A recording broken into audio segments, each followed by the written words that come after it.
my name is Chloe Jane. Welcome to my channel where we usually watch movies and series together.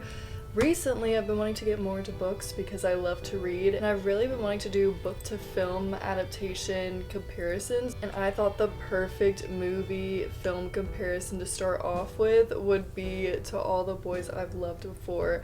And the reason I think that this is the perfect one to start off with is because, in my opinion, I'm just gonna go ahead and state this, I think that this is a really well adapted book. I think they did amazing with the film. However, the next two films, I don't know where exactly they went wrong, but something went wrong somewhere because it goes downhill really quickly. So I thought that this series was the perfect one to start out with so we can try and pinpoint what went wrong between the first film and the last two films. So on Wednesday, I posted a video of me reacting to All the Boys I Loved Before, so if you want to go watch that, check it out. It was really fun. We got a little drunk. But now I saved all of my comments, or I tried to save all my comments about how it was different from the book for this video, so now we can really break it down and get into it. So first of all, I wanted to say I think they did really good with all of the casting. I really love Kitty. I think they casted her perfectly, and she truly is exactly how she is in the books. I think they casted Laura Jean perfectly. I think they casted Peter perfectly. I think Chris was really good too. So casting, I would say overall 8.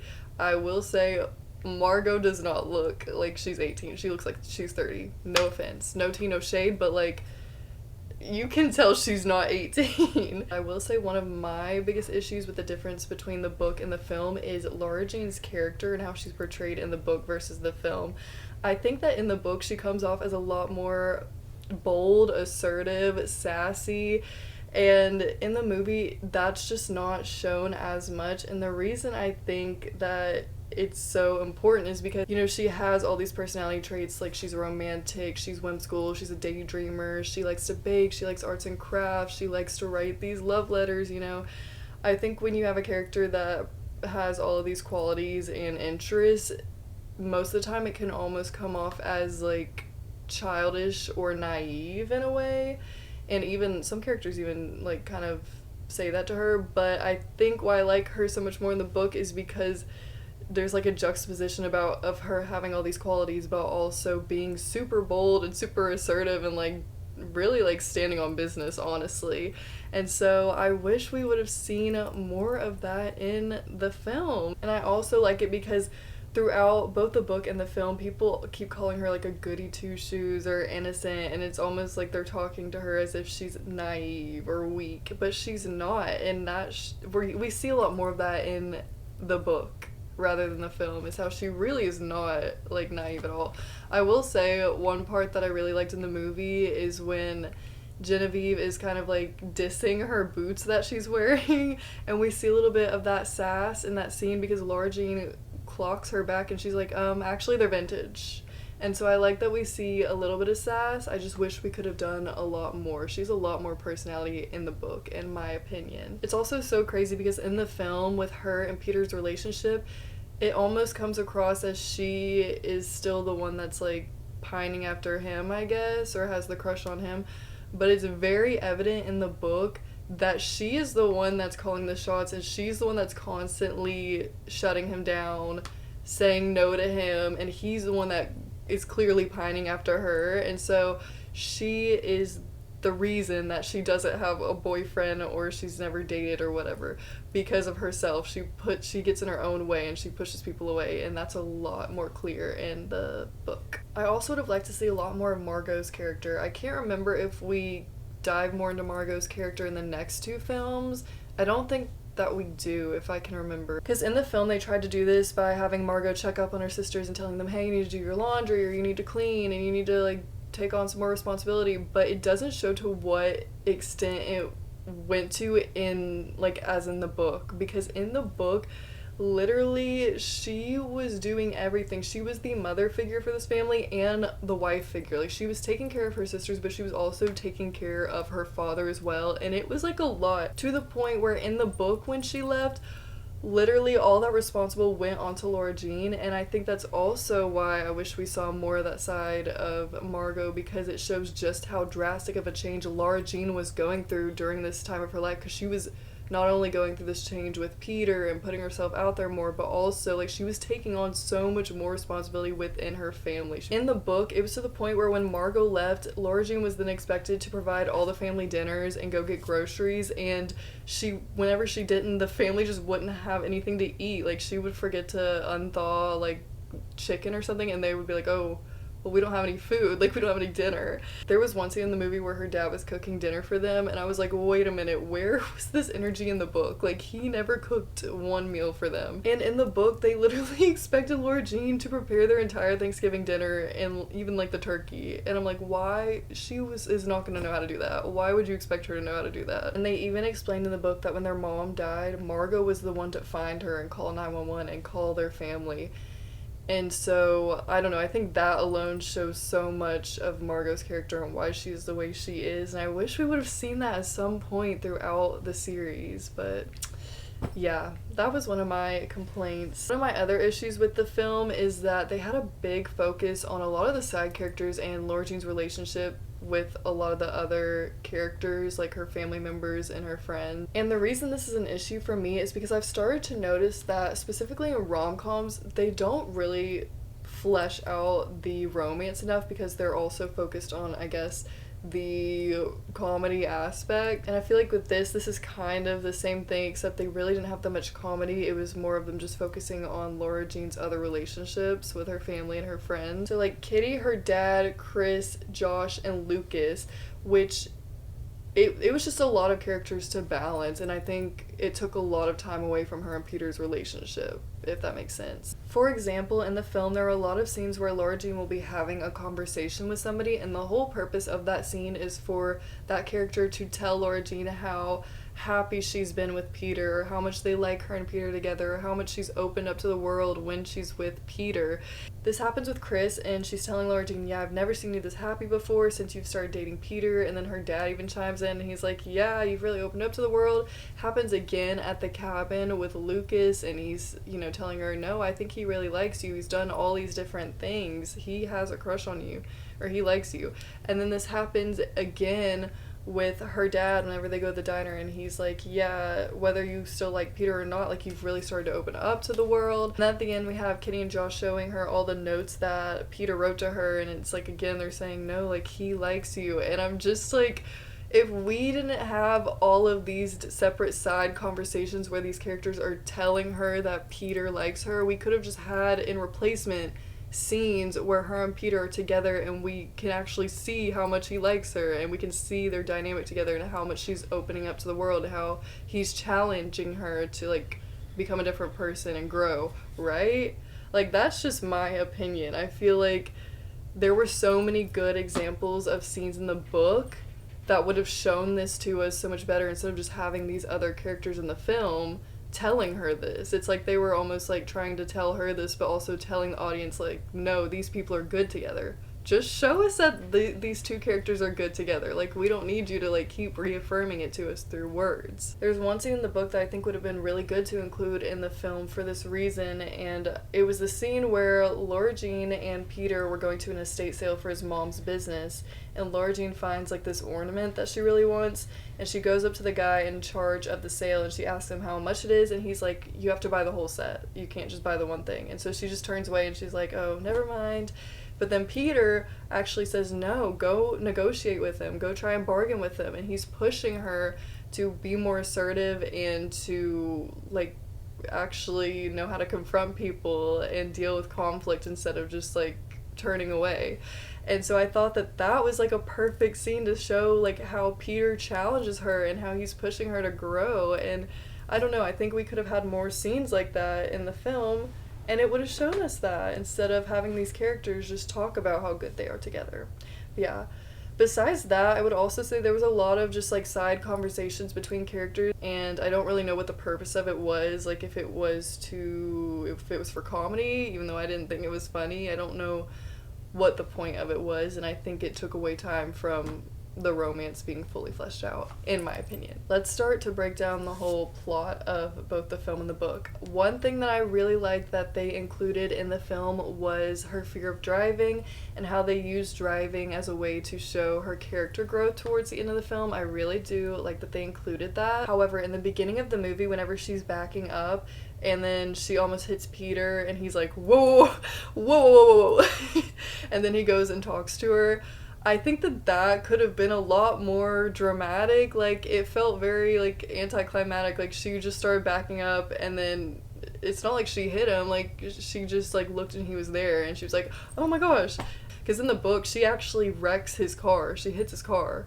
And so that shows, like, yeah, she should be scared to drive. She's not good at it. There's also a scene from the book that they didn't include in the film that I think was important and they should have included, and it was basically Laura Jean and Josh were talking about their childhood crushes, and Laura Jean tells Josh that Peter was her first childhood crush, and this is before the fake dating of it all. And so one, she's planting that seed in Josh's head, and then two, Josh says that she was his first crush. And this is so important because this is pre-Lettergate. This is before the letters are out. Josh is telling her, you were my first crush. And the reason why this is so important is because we're establishing that Josh liked her, and that had she told him her feelings way back when, they probably would have been together. And this is important because this is a theme we will see throughout the book a lot, is that a lot of her crushes that she had actually liked her back, and had she just told them how she felt, she probably would have dated somebody, or she probably would have had a boyfriend by now, but because of her fear of love and like actually putting herself out there, she gets in her own way. Okay, now let's talk about the letters getting out. Lettergate. This was one of my biggest issues with the film versus the book, is that they changed this small detail, but it is so important, and I don't understand why they changed it. In the book, Peter kissed Laura Jean on his own. Like, at a party, everybody had left, and he kissed Laura Jean, right? In the film, Peter kisses Laura Jean because of a game, and the game is Spin the Bottle. This is so important because it shows that Peter liked her from the beginning. He always had a crush on her, and yet again, it plays back into the theme that if she had just told her crushes that she had feelings on for them, they probably would have liked her back. So that's not only Josh also liked her back, but Peter also liked her back. That's 2 out of her 5 letters that liked her. My only conclusion as to why they did this is because I think that they thought it was an easier way to show it visually in a game of Spin the Bottle, because we could also see Jin's reaction. I think it's stopping. Just kidding, just kidding. Please! What the hell are y'all doing? What is going on outside? Like, is there a motorcycle race outside that I don't know about? Okay, sorry, I'm back from the rude interruption. As I was saying, the reason I think that they chose to change it to, like, the Spin the Bottle kiss is because I think they thought that that was the easiest way to visually show it, because they could also show Jin's reaction at the same time. This change is also important because of Jin's role in all of this. In the film, we have the confrontation scene between her and Laura Jean in the bathroom towards the end of the film, and basically she's telling Laura Jean, like, we're not friends anymore because you kissed the boy I liked. And Laura Jean's like, it was Spin the Bottle. And this is so different than in the book, because in the book, this whole time Laura Jean doesn't really completely understand why Jin and her stopped being friends, but during this confrontation scene, Jin tells her, it's because you kissed Peter Kavinsky. I know that you kissed Peter Kavinsky. So this whole time, Laura Jean didn't know that Jin knew that she kissed Peter. And so I think we should have done the exact same thing in the film, is we should have had her establish that Peter kissed her, and then towards the end in that confrontation scene in the bathroom, Jin finally admits, like, I know this whole time that you kissed Peter. I think that this makes so much more sense because it would give Laura Jean that closure as to why Jin doesn't like her so much and why they had a fallout. And it makes a lot more sense, in my opinion, that she has hated her this whole time because she went behind her back and kissed the guy she liked and didn't tell her, as opposed to her kissing her crush in a game in front of her. You know? But yeah, that was one change that they made in the film that I think was really important, and I don't understand why they changed that detail. Going back to the letters though, Peter's letter in the book versus the film are portrayed completely differently. We don't ever really get to see what was said in Peter's letter in the film, but still it's kind of painted as like this love confession. I appreciate it, but it's never gonna happen. But in the book, it's so different because her letter is literally just her roasting Peter the entire time and saying that she wants to get over him because she does not like him and she hates him and she's mad at him. And I think it's so funny because it yet again shows us how differently Laura Jean's character is portrayed in the book versus the film. And so now I'm going to read you the letter from the book because I need you to see how different it is from the scene in the movie. Dear Peter K., first of all, I refuse to call you Kavinsky. You think you're so cool going by your last name all of a sudden. Just so you know, Kavinsky sounds like the name of an old man with a long white beard. Like, she's funny! I'm sorry. Did you know that when you kiss me, I would come to love you? Sometimes I think yes, definitely yes. You know why? Because you think everyone loves you, Peter. That's what I hate about you, because everyone does love you, including me. I did. Not anymore. Here are all your worst qualities. You burp and you don't say excuse me, you just assume everyone else will find it charming, and if they don't, who cares, right? Wrong! You do care. You care a lot about what people think of you. You always take the last piece of pizza. You never ask if anybody else wants it. That's rude.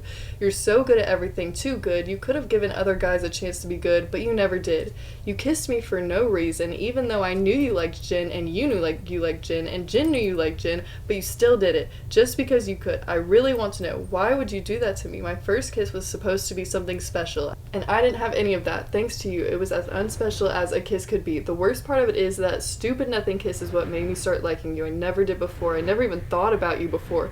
Jen has always said that you were the best looking boy in our grade. And then she goes into all of the qualities that she likes about him, and then she goes into how hard it was seeing him and Jen start to get together. And then she ends it with, and now that the year's almost over, I know for sure that I am also over you. I'm immune to you now, Peter. I'm really proud to say that I'm the only girl in this school who has been immunized to the charms of Peter Kavinsky, all because I had a really bad dose of you in 7th grade and most of 8th. Now I never ever have to worry about catching you again. What a relief. I bet if I ever did kiss you again, I would definitely catch something, and it wouldn't be love, it would be an STD.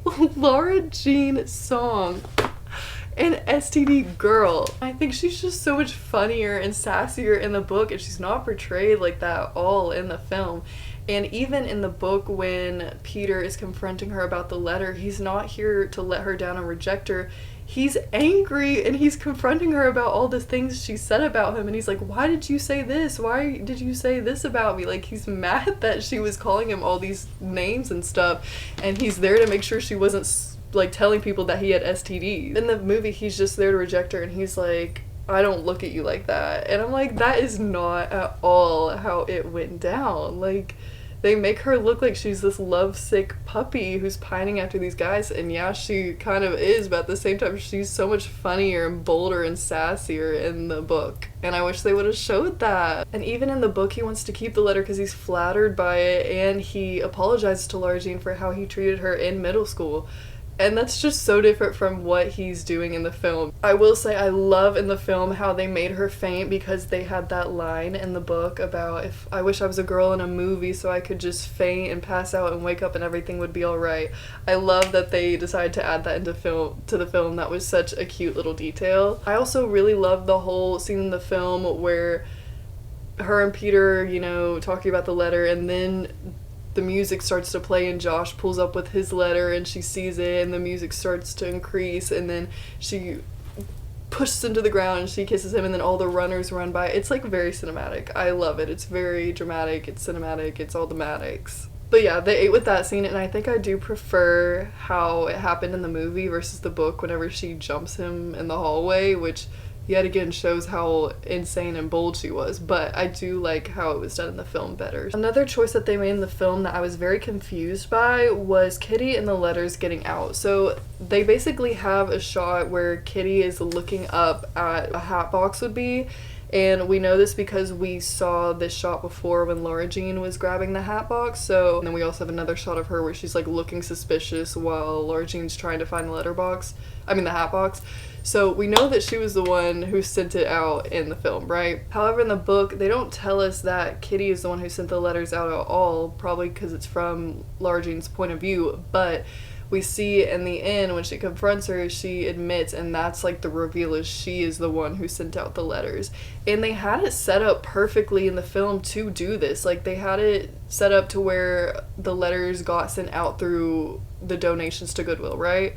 So all they had to do was not have those two shots, and then we would have believed, along with Laura Jean, as the audience, we would have thought that they were going to Goodwill, right? Because of the donations.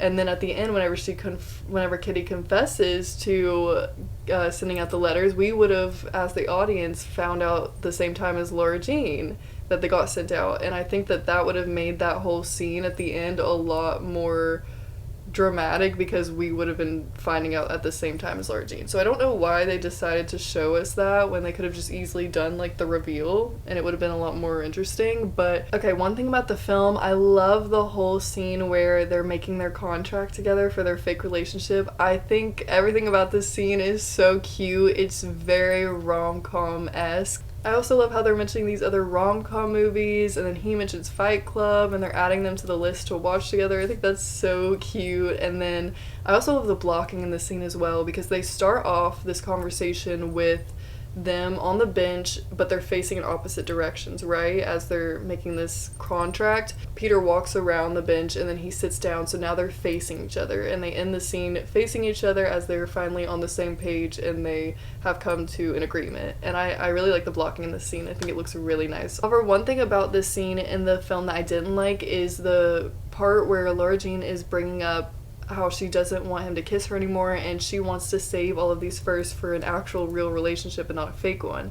Because in the book, this conversation that they have, it's a moment where she's being vulnerable with Peter for the first time, because like we said in the book, she's a lot more sassy and defensive, and she shuts it down really quickly. She doesn't like to be vulnerable, right? So this is one of the first moments that she's actually being vulnerable with him. And it's a really nice moment because he's like, he finally like kind of understands her a little bit more. But in the movie, whenever she brings this up to him, he's just complaining the whole time. He's like, oh, what? I don't get to kiss you? Nobody's gonna believe that. And he's just like complaining, and he comes off as an asshole. And I'm like, what happened? Because this was supposed to be like a nice moment where you guys were kind of seeing eye to eye. No, he's just like griping the whole time. Okay, another thing from the book that wasn't included in the film that I think really needed to be included was this conversation about John Ambrose McLaren. So in the book, it's the scene where they're at the diner and Peter brings up her letter to John Ambrose McLaren, and he's asking what happened with that. Did you hear from him? And she's like, no. And she visibly is sad over it. And then he's like, okay, well, let's call him up. Let's see what he's doing now. Let's see if he remembers you. And she's like, no. And he's like, wait, are you scared he's not going to remember you? Or are you scared that he is? And it's another moment where we see that Laura Jean is scared of love, and she's scared of putting herself out there, right? And I get that they had a lot to condense into this film, but I think that they could have easily added this small conversation into the film. This is how I personally would have included this in the film. So in the earlier parts of the film, we have this conversation between Laura Jean and Peter in the diner, and Peter's asking, or Laura Jean tells him there were 5 other letters, and Peter's like, damn, you're a player, Covey. And he asks who? And she, instead of saying John Ambrose McLaren, she says a boy from Model UN. Now, I would have personally had her say John Ambrose McLaren, and then I would have cut to Peter and had his reaction where we see a little bit of recognition on his face, but he doesn't say anything, but we just see the recognition there. Like, fast forward to their diner scene after the party in the film. This is where I would have snuck in the little conversation about John Ambrose McLaren. In this scene, Peter's asking Laura Jean why she's never had a boyfriend before and never dated anybody, and she says, I guess nobody's ever liked me before. And he says, lies, I know so-and-so asked you to the dance. So after he says this, he could have said, and what about McLaren? And she would have said, what about McLaren? And then he could say, I know he had a thing for you in middle school. And then we could see her reaction and see her get excited and be like, what?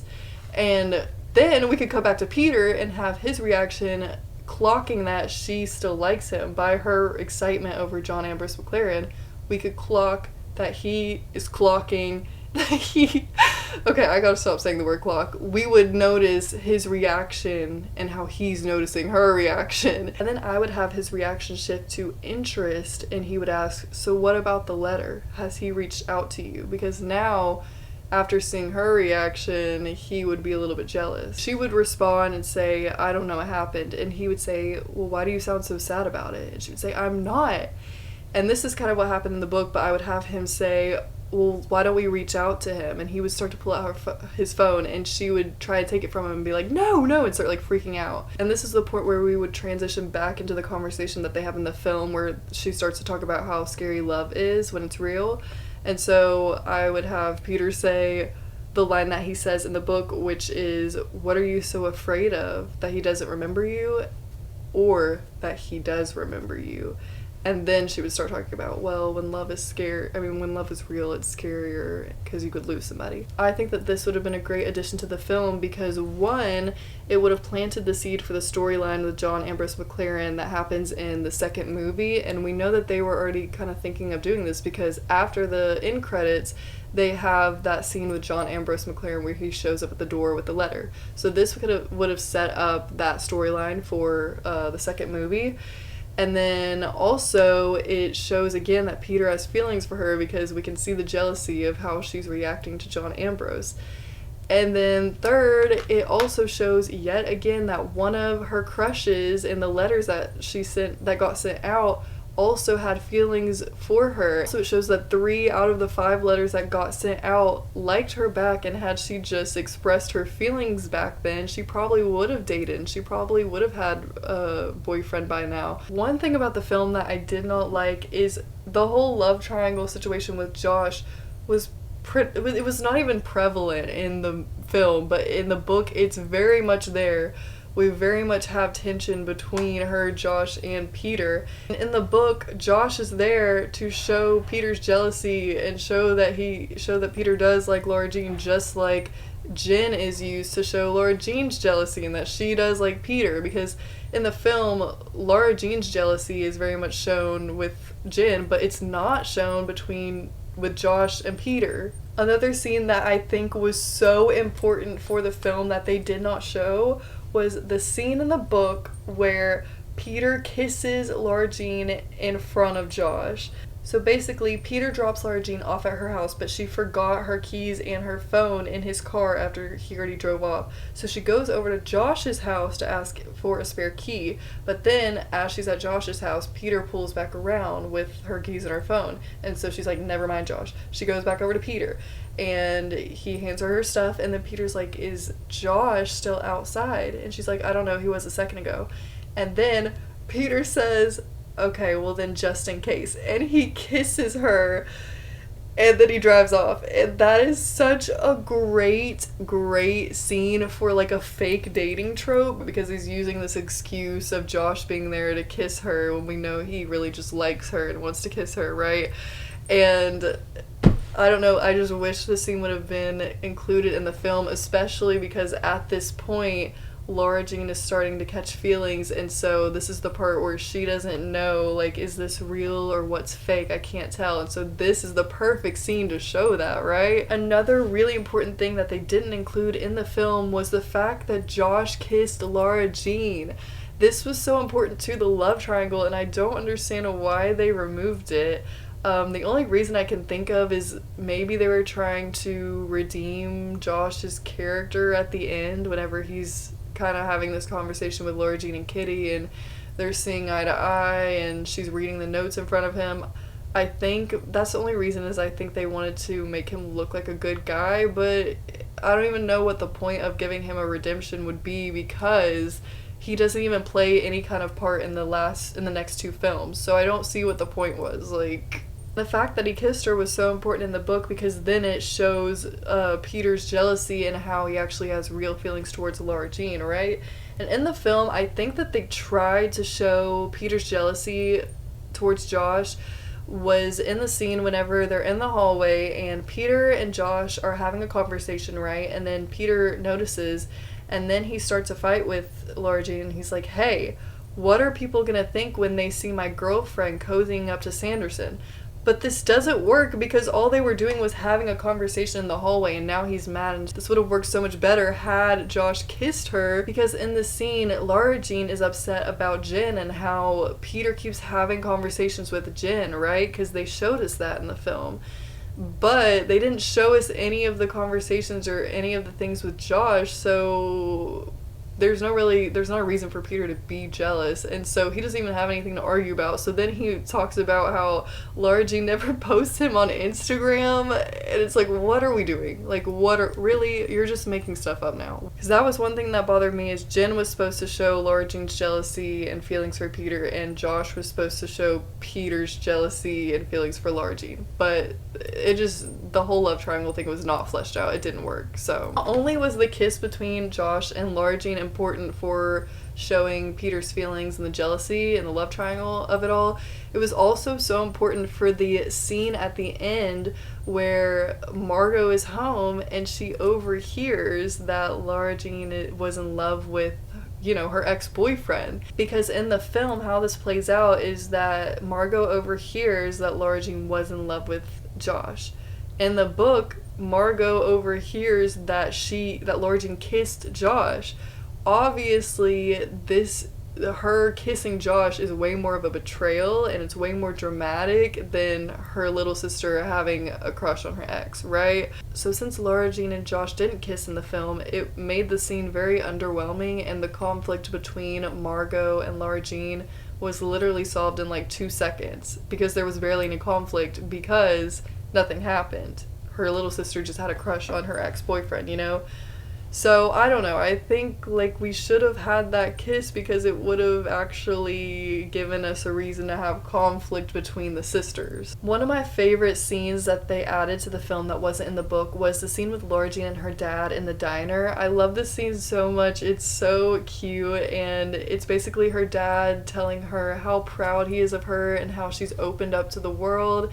And I actually think that this scene would have been enough to get rid of all the other scenes where these characters are telling her how much better she is when she's with Peter, right? And how happy they look together. I think just this scene alone with her and her dad, we didn't need all of those other scenes with people explaining that to her. And then also in the scene, she learns a lot more about her mom, and it's just a very cute and wholesome scene, and I really like it. In the film, I love this scene where she's finally confessing her feelings to Peter, and it's very full circle because she's trying to give him a letter because that's the only way she knows how to express her feelings, and Peter's about to take it, but then he says, no, I'm not going to take that from you. If you want me to read that, you need to give it to me.